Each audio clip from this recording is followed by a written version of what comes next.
Queridos amigos, é sempre bom vê-los junto com a gente para conferir tudo aquilo que faz do agronegócio a máquina que impulsiona nosso país. E é graças à força do homem do campo que a gente acredita no futuro dessa nação. Confira os assuntos de hoje. É mexerica? É bergamota? Sim, é a nossa querida tangerina. Pepino industrial faz sucesso em estufas. E a força da criação de cabras e ovelhas. Começa agora o programa Revista Rural, a sua revista eletrônica do agronegócio.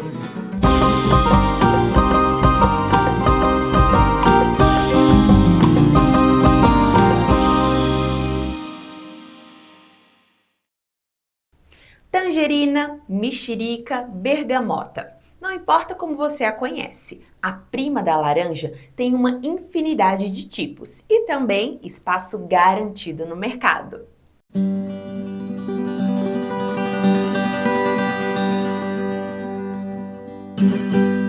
Essa aqui é uma das variedades mais conhecidas entre as tangerinas. É a famosa Poncã. Quais são as principais características dessa fruta? Olha, ela por ser uma fruta única nessa época, ela é muito aceita no mercado.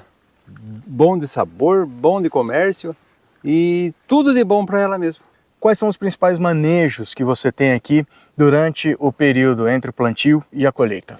O manejo dela também é simples e a gente faz a pulverização de inseticida para o manejo do psilídeo e fungicida e manejo de limpeza, que são herbicidas. E como ela é uma fruta bem aceita, a gente começa a safra dela em abril e vai até agosto, setembro quase. Durante esse período, nesses meses da produção, da época dela, a sua atenção maior vai para qual parte na produção da fruta? Olha, a parte mais complicada é a florada, que entra mais fungo, então tem que ter um cuidado mais especial, com mais fungicida, semanalmente pulverizando. A partir do momento do plantio, Jaime, quanto tempo leva para você começar a ver a fruta de fato no pé? De fato. A produção, porque para comercializar, ela vai 4 anos para você fazer a primeira colheita, que é pequena, de meia caixa mais ou menos por pé, por planta. Então são 3 anos de cuidados só mesmo. De manutenção, só de cuidado. É preciso investir não só em tempo, mas também em paciência para você ter uma produção final, né? Boa, tem que trabalhar bastante, que é o período mais crucial, que depende demais para ter uma boa formação.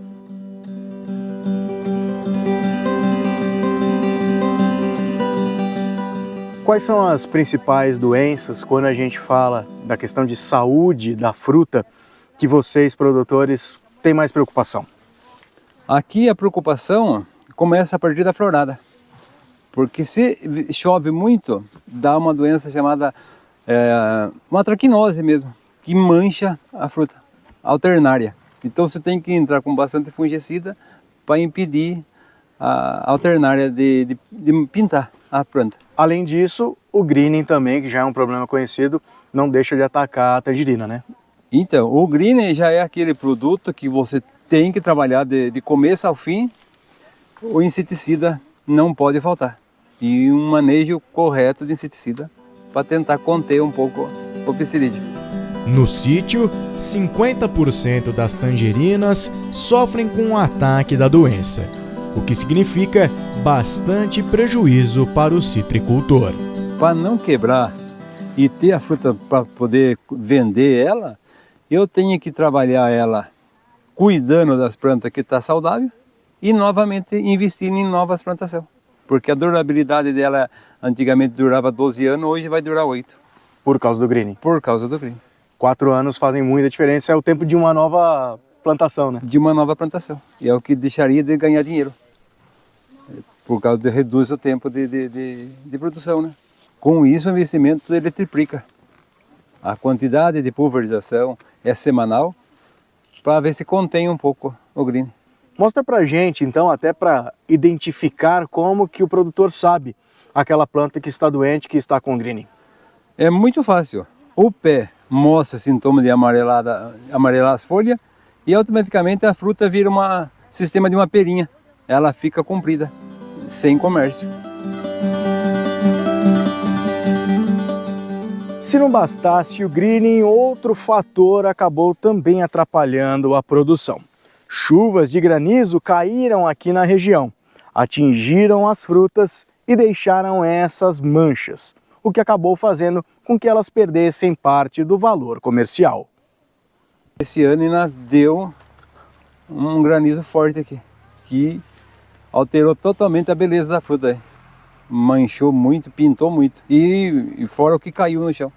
Isso para você perde valor mercadológico? Isso perde valor, perde fruta que já caiu, e o que fica para comércio ainda caiu o valor.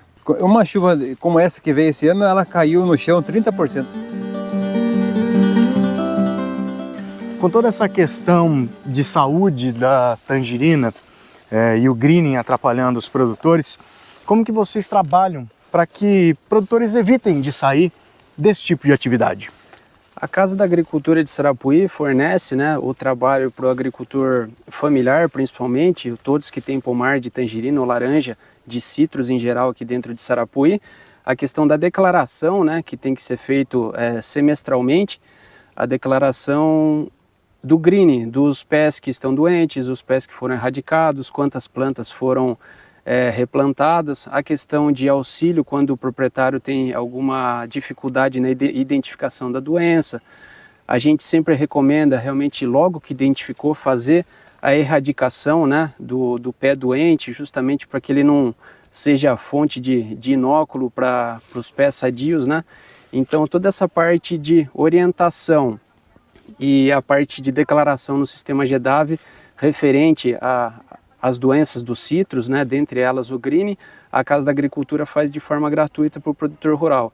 E a gente recomenda justamente isso, que eles estejam sempre em contato com nós da Casa da Agricultura, com órgãos de pesquisa, com universidades, porque sempre tem coisas novas saindo, que o greening ele já está aí há vários anos e não é difícil ter uma coisa única e efetiva no combate ao greening, Então é um conjunto de técnicas e ferramentas que tem que ser empregadas para que o produtor tenha o mínimo prejuízo possível, Então, quanto mais ele fizer isso de forma bem feita e integrada com os seus vizinhos, melhor vai ser o resultado econômico que ele vai ter da atividade,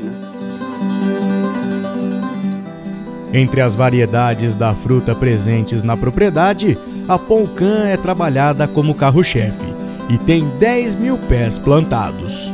Logo depois, aparece a Montenegrina, que conta com 2 mil plantas cultivadas. A 10 mil plantas de pocão, ano passado eu colhi 56 mil caixas. E essa daqui, meio sem base, mas tipo 3 caixas por pé. Isso em peso dá quanto mais ou menos? 20 quilos por 60 quilos por planta, mais ou menos. Para onde vão as tangerinas que são produzidas no Bela Vista? As tangerinas do Bela Vista vai para Sorocaba e mais ou menos 60% vai para São Paulo. É o suficiente. Pela gente que é pequeno produtor, médio, pequeno aí, é o suficiente. Esses dois mercados já escoa tudo a produção da gente. E vocês pretendem ampliar a produção? Pretendo. O ano que já está até comprado as mudas, aí pro ano que vem eu quero plantar bastante. Tem ideia de quanto? Vou plantar pelo menos 20 mil por ano. 20 mil plantas por ano eu quero aumentar. Contando com a ajuda de pessoas da região, a colheita das frutas é diária e acontece das 7 da manhã até o meio-dia. A colheita da Poncã é simples, é só cortar com um pouquinho de folha para ficar uma fruta mais bonita, dar a impressão de uma fruta mais fresca, e é assim que faz.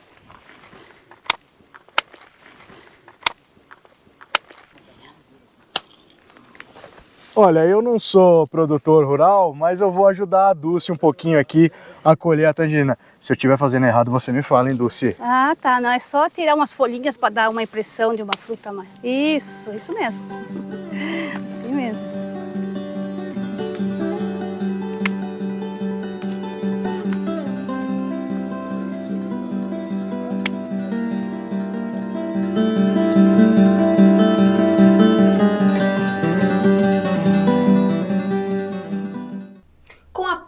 popularização da culinária oriental no país, a couve chinesa ganhou prestígio e vem atraindo um número crescente de produtores.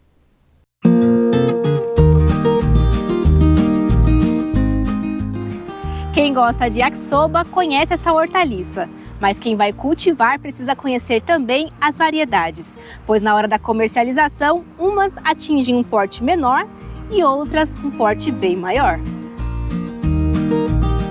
Silvio, para poder cultivar essa variedade e todas as outras, né? Qual seria a época ideal de plantio?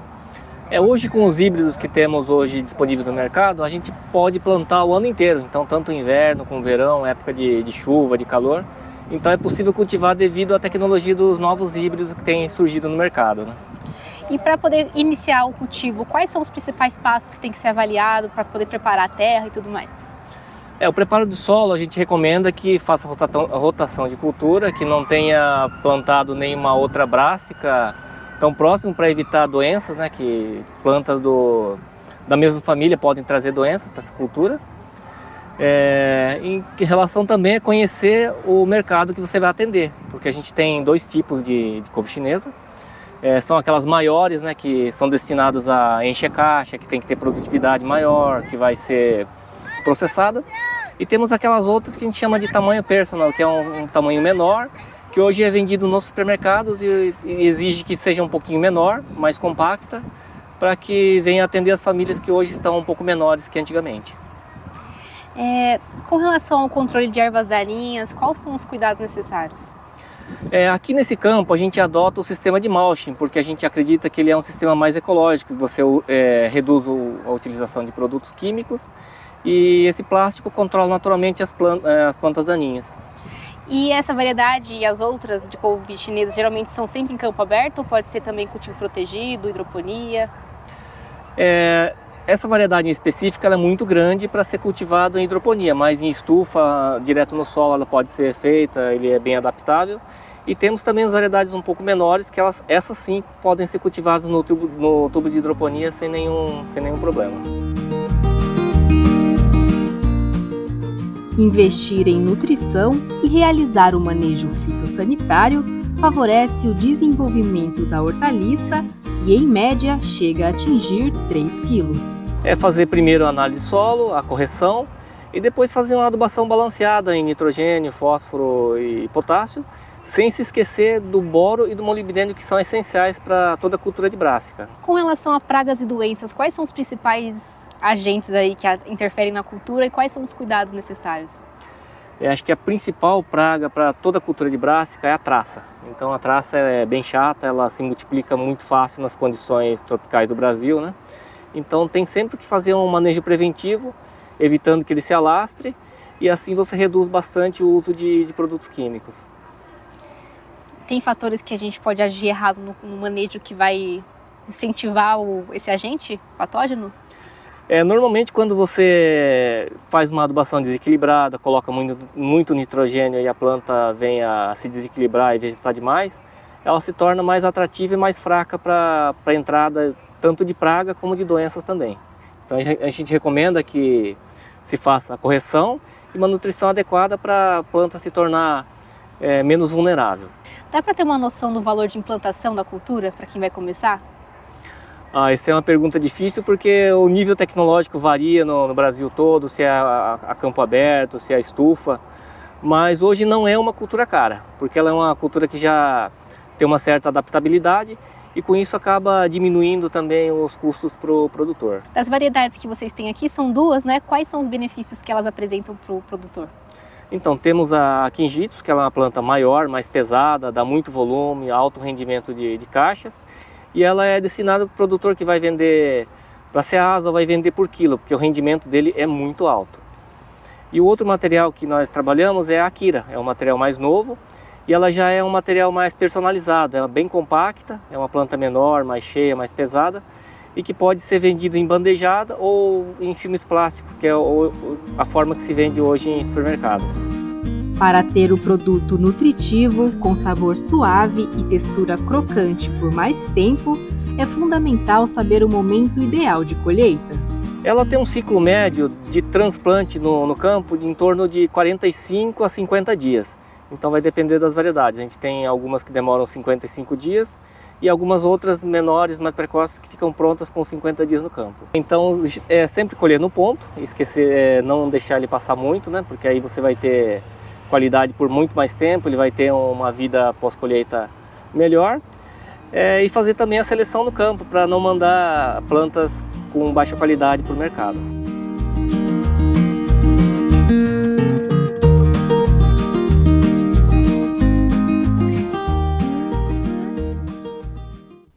Tá gostando do programa? Então eu tenho uma dica especial para você. Acesse nosso canal no YouTube. Lá você vai assistir um programa ainda maior, com mais reportagens e muito mais informação. E lá você pode também assistir todos os programas anteriores a hora que quiser. Bom, né? Pois é, queremos você sempre bem informado e junto com a gente.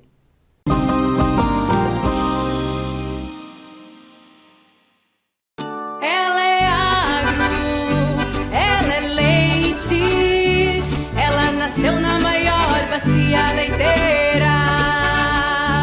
Ela é forte, ela tem raiz, ela representa grande parte dessa nação brasileira. Agroleite 2024, Horizontes em Sintonia, de 6 a 9 de agosto em Castro, Paraná. A vitrine da cadeia do leite espera por você.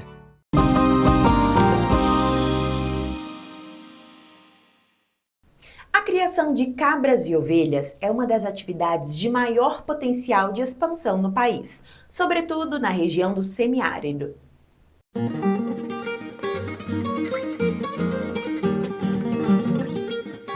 Há mais de 40 anos, a produção de ovinos e caprinos vem crescendo no Brasil. Nesse contexto, a região do semiárido se destaca, seja na carne, no leite ou até mesmo no couro dos animais.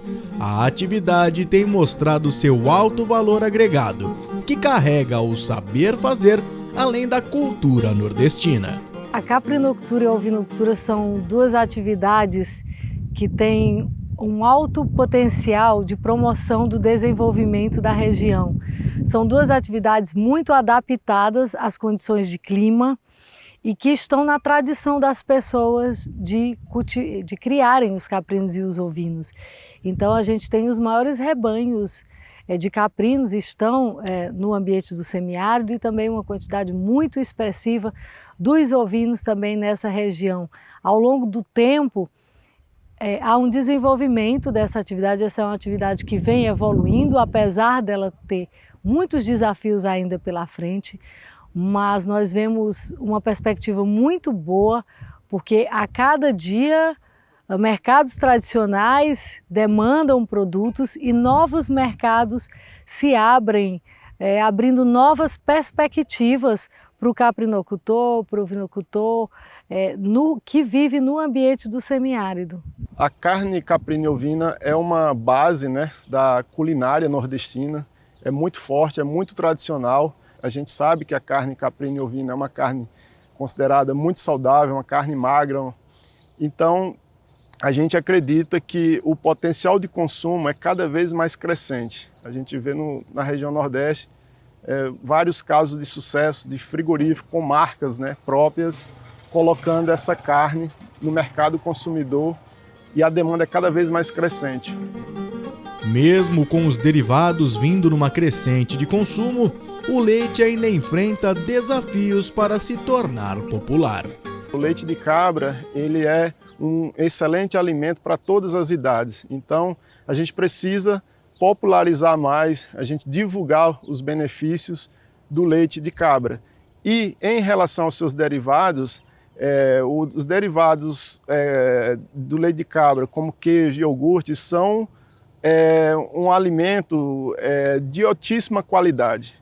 Quem experimenta um queijo de cabra pela primeira vez tem aquele receio, mas quando ele consome e vê a qualidade que esse produto tem, ele acaba se apaixonando, acaba fidelizando. E nós aqui temos na região Nordeste, no semiárido, queijos que inclusive foram premiados fora do país, em regiões com tradição na produção de queijo, como na França. Como consequência do crescimento desse setor, ações de incentivo por meios de projetos e parcerias, têm sido importantes na vida dos produtores.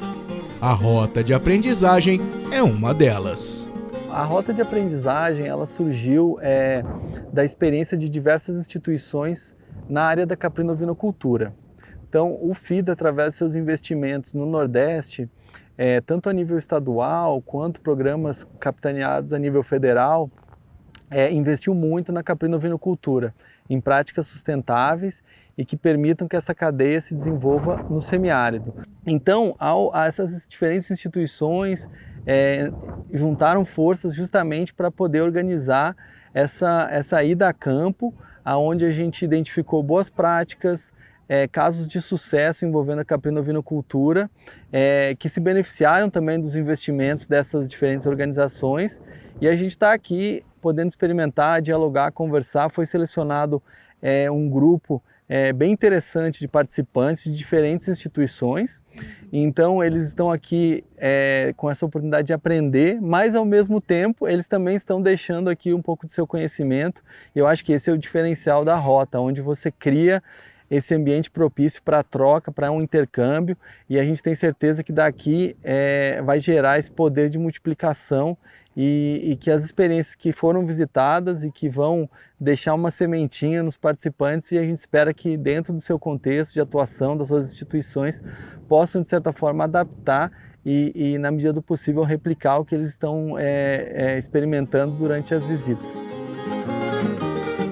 Sou produtor rural, sou filho de produtor rural, faço parte da diretoria da Coap, hoje como presidente. A cooperativa foi fundada em 1999 com o objetivo de atender a cadeia da caprinovinocultura. Inicialmente era para atender o município de Pintadas, mas o negócio foi crescendo, a gente foi expandindo, abrimos um pontinho de venda na cidade, como foi fluindo a produtividade, o negócio, aí surgiu a necessidade de a gente abrir o frigorífico, para fazer o abate de caprinos e ovinos.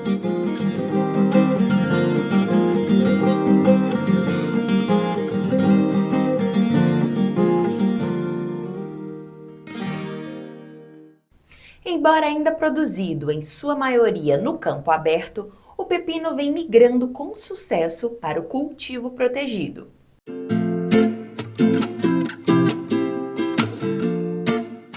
Apesar da maior parte da sua produção ser a campo aberto, o pepino em conserva também pode ser produzido em estufa. Esse aqui é aquele que o pessoal gosta de petisco, né? Para quem sabe tomar com aquela cervejinha, né, José? Excelente opção. E para a estufa funciona bem? Funciona bem. Hoje a principal área plantada é em campo aberto, porém também é possível cultivá-lo em estufa, em cultivo protegido. Quais são as diferenças que a gente observa principais desses dois tipos de cultivos? A gente tem que pensar primeiramente na escolha da variedade para ser cultivado em cultivo protegido. Hoje nós temos variedades específicas para o cultivo protegido. Um exemplo é o Amir, que se vocês observarem em relação aos outros materiais aqui dentro, ele possui uma folhagem um pouco menor. Dentro do cultivo protegido, a gente tem que pensar nessa questão de população de planta e também no tipo de planta. Não adianta a gente querer colocar plantas muito vigorosas, plantas com folhas muito grandes dentro da estufa, porque dentro da estufa existe algumas doenças, principalmente o oídio. Se você adensar muito, colocar plantas com uma folhagem muito grande, você pode aumentar essa incidência de doença. Então hoje a gente indica principalmente o Amir, que tem uma folhagem um pouco menor comparado com os outros materiais. Mesmo menor, ela ainda assim chama a atenção. A saúde da folha exatamente. É uma coisa que a gente vê muito visualmente, né? A saúde da folha, a sanidade da planta, né? A quantidade de frutos.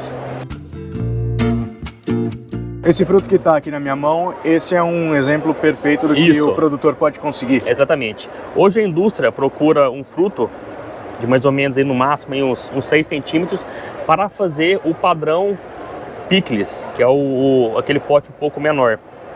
E o que o fruto tem que ter para ter um padrão de qualidade que as indústrias procuram? O espinho é extremamente importante. Quanto mais espinho tiver o fruto, maior vai ser a crocância após o seu processamento industrial. Ah, então tem esse detalhe que todo mundo às vezes vai pensar que é o contrário. Exato, né? Por isso que o pepino conserva tem essa quantidade maior de espinho, comparado, um exemplo, com o pepino japonês. Agora, em quanto tempo, desde o plantio em estufa até a colheita? A gente, depois que você fez o transplantio da muda, em torno de 30 dias, 35 dias já vai estar produzindo os frutos, os primeiros frutos, bem rápido. Ainda mais na estufa, que é um ambiente um pouco mais quente, esse ciclo ainda vai aumentar bastante. Eu ia te perguntar exatamente disso.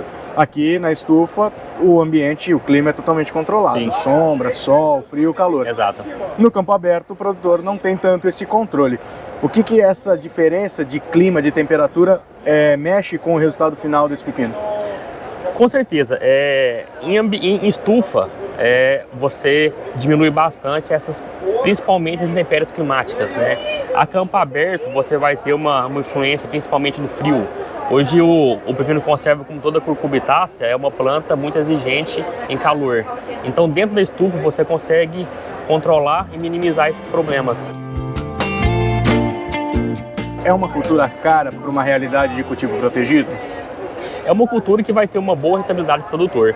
Uma coisa bastante interessante do pepino conserva, o que é? É uma segurança que o produtor vai ter para quem que ele vai estar vendendo esse produto final. Não é igual um pepino mercado fresco. O pepino conserva, a indústria ela faz um contrato com o produtor, um contrato de compra e venda, aonde após a hora que estiver pronto, tiver toda a produção, o produtor já vai ter direcionado para quem que ele vai vender aquele produto. Então ele tem uma segurança de venda do produto. Hoje no Brasil, esse tipo de plantio ele tem crescido, apesar de não ser o principal, como a gente já citou? Sim, é um cultivo que cresceu bastante, principalmente quando a gente pensa no pepino voltado para burger, o pepino fatiado.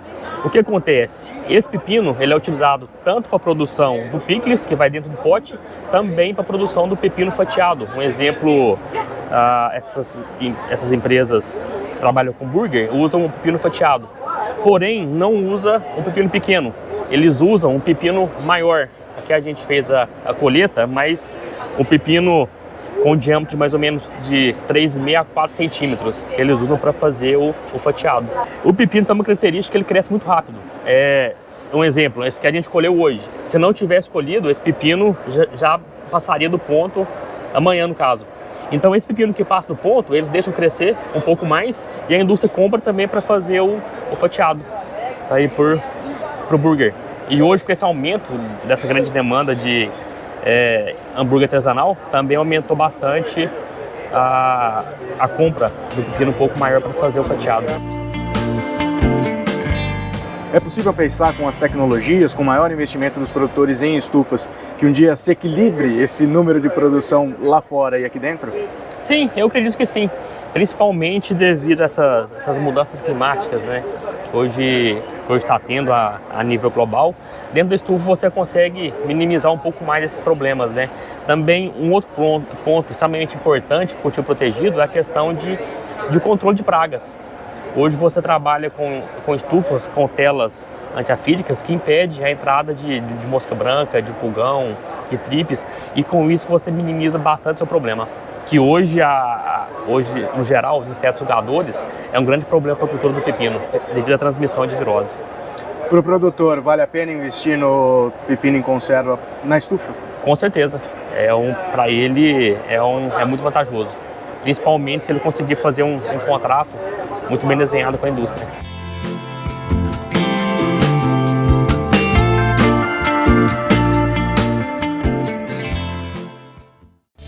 A gente vai ficando por aqui, mas lembre-se, para assistir este ou qualquer programa anterior, basta acessar nosso canal no YouTube. Uma semana abençoada para você e até a próxima!